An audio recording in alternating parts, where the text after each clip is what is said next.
professeure Aminata Diassessar, directrice de l'Institut supérieur d'enseignement professionnel de Matam.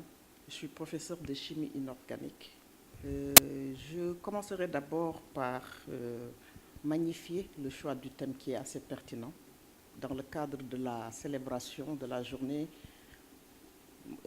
des femmes, le 8 mars. Je pense qu'il est important que ces questions d'équité et d'innovation soient engrangées dans le cadre des réflexions pour permettre de trouver les solutions pour que les femmes, de façon générale, puissent jouer le rôle qui est attendu d'elles. Je pense que qui parle de technologie de l'information et de la communication parle de l'éducation dans un sens profond. Et l'approche par les STEM, je me pense, assez pertinente. En effet, il faudrait que les jeunes filles soient informées et averties pour pouvoir participer et aimer les sciences et les technologies afin de les embrasser et de pouvoir réussir dans le même terrain que les hommes. Il faut plutôt poser le problème de la participation des femmes dans le cadre d'un besoin économique.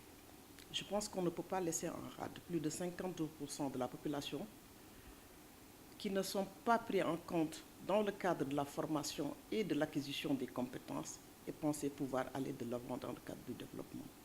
Je pense qu'il est important que les femmes soient instruites et le même niveau d'éducation que les hommes pour pouvoir bien jouer leur partition dans le domaine du développement que nous attendons pour notre cher pays.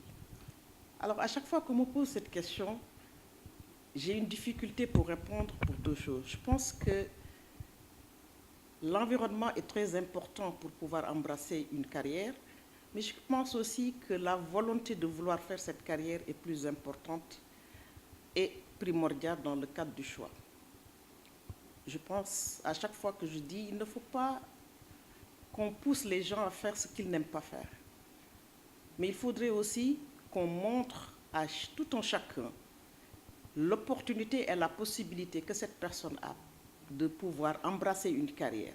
Et une fois que le choix est personnel, le mettre dans un environnement qui lui permette de s'épanouir et de pouvoir arriver à atteindre ses objectifs. C'est vrai que dans notre environnement sociologique, il est difficile pour les femmes en général d'embrasser des carrières scientifiques, mais il faut juste leur montrer qu'il y a pas mal de modèles, que c'est possible et qu'une fois que vous embrassez ces carrières, que vous vous donnez à fond pour pouvoir atteindre vos objectifs. Alors là, vous posez un problème important parce que depuis 2012, au niveau du ministère de l'Enseignement supérieur, de la Recherche et de l'Innovation, la réorientation de l'éducation et de la formation vers les STEM a été une directive du président de la République qui a été mise en œuvre depuis 2012. Donc la place de ces femmes-là dans ce secteur fait partie intégrante de ce secteur-là. Vous l'avez si bien dit, il y a plusieurs activités qui sont en train d'être mises en place au niveau national pour pousser les jeunes en général et les jeunes filles en particulier à aimer les sciences. En quoi faisant? En intervenant au niveau depuis l'école maternelle, au niveau de l'école primaire et au niveau de l'école secondaire, en les associant à des activités qui leur montrent le monde scientifique. À chaque fois, je dis souvent que rien que la compréhension de tout ce qu'il y a derrière la science vaut la peine de s'intéresser au domaine scientifique. Je pense qu'il est impératif que le développement technologique puisse bénéficier aux femmes. Je pense que si on arrive à alléger les charges de travail difficiles autour de ces femmes, et là on fait un clin d'œil aux femmes dans le monde rural, je pense qu'il sera important de les libérer un peu plus pour qu'elles s'activent dans le développement de la communauté. Parce que quoi qu'on dise, les charges de travail qui tournent autour d'aller chercher de l'eau, aller, comme vous l'avez si bien dit, remplacer les travaux domestiques un peu pénibles par rapport en utilisant les technologies, je pense que ça permettra de donner plus de temps aux femmes, plus particulièrement aux femmes rurales, et ainsi elles pourront participer à la réflexion et au développement de leur communauté respective. Il faut que je recadre un peu en revenant, et vous me donnerez l'opportunité un peu de présenter un peu ce qu'on appelle l'Institut supérieur d'enseignement professionnel de Matam, qui est en cours de construction. Nous sommes en train d'élaborer les curricula de l'ISEP de Matam, donc ce n'est pas un institut qui est fonctionnel présentement. Nous sommes en train de construire l'Institut supérieur d'enseignement professionnel. Mais ce qu'on attend de ces ISEP, comme dans l'ensemble des ISEP qui vont être placés au niveau national, il y en aura 14. Dans chaque région, il y aura un institut supérieur d'enseignement professionnel. Ce sera une formation en métier. Et là, ça entre dans la même directive de mettre en avant les STEM, mais aussi de mettre en avant aussi les formations professionnelles courtes. Et je pense que les formations professionnelles courtes permettront aussi aux femmes et aux jeunes filles de pouvoir aller se former et d'avoir un métier dans le domaine professionnel. Et ça, je pense que c'est un volet assez important dans le cadre de la prise en charge de la formation professionnelle qui ouvrira ses portes, vu le fait qu'on puisse permettre de faire une formation courte, de pouvoir permettre aux femmes aussi d'embrasser ce type de formation et d'avoir le niveau de formation nécessaire pour contribuer au niveau de la nation. Et c'est des formats. L'ISEP de Matam sera dans 5 domaines de métiers. C'est les métiers de l'agriculture au sens large, les métiers des mines, les métiers de l'agroalimentaire, les métiers de l'artisanat. Et je pense que quand on parle de l'agroalimentaire, on pense plutôt à tout ce qui est transformation. Et je pense que les femmes jouent un rôle important dans la transformation agroalimentaire. Et notre but, c'est non seulement de former des techniciens supérieurs Bac+2, mais d'accompagner aussi le monde socio-professionnel. Et quand on dit le monde socio-professionnel, au niveau de Matam, on voit bien tout ce qu'il y a autour de l'agriculture et de la transformation alimentaire et non alimentaire de nos produits.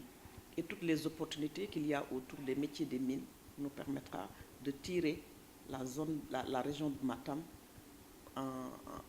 par rapport à ces formations au niveau de l'ISEP. Je pense que souvent on fait un mauvais procès sur les activités du 8 mars. En fait, il faut faire la relecture de cette activité. Le 8 mars est une journée de fort plaidoyer par rapport aux femmes. Donc, il faut comprendre que la prise en compte des problématiques liées au genre ou en général à la femme, c'est tous les jours que le débat et le combat doivent être menés. Maintenant, il y a un moment phare. Ce moment phare-là, c'est le 8 mars qui permet d'organiser pas mal d'activités et d'échanger et de réfléchir. C'est vrai, ce n'est pas une question de folklore, c'est des moments de rassemblement forts qui, au bout du compte, permettent de réfléchir et d'échanger des expériences sur l'ensemble des vécus des femmes.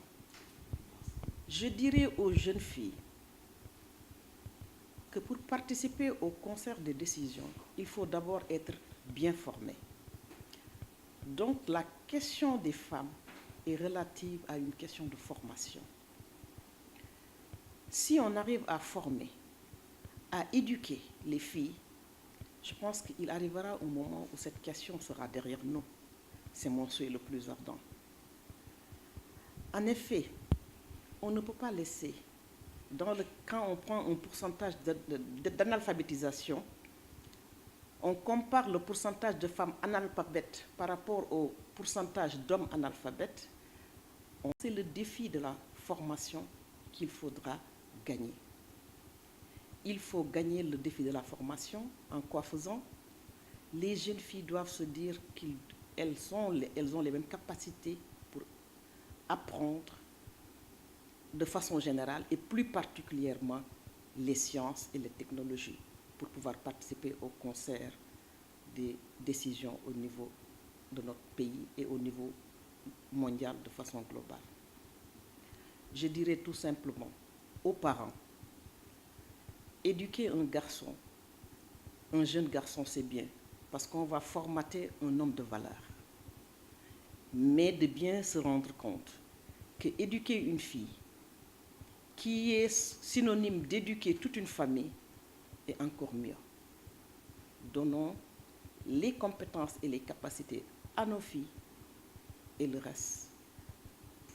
Tant qu'on sera là à dire que je suis la seule femme dans tel ou tel autre domaine, ça veut dire que nous n'en avons pas encore gagné le combat.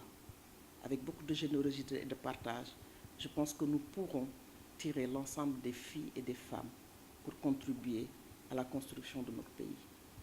Je vais d'abord vous remercier de m'avoir choisi pour échanger dans le cadre de ce 8 mars-là. Et j'en profite pour souhaiter une excellente journée de 8 mars à l'ensemble des femmes du ministère de l'Enseignement supérieur et de la Recherche et de l'Innovation en particulier, l'ensemble des femmes sénégalaises et l'ensemble des femmes du monde qui tous les jours se battent pour faire avancer le développement de notre cher pays.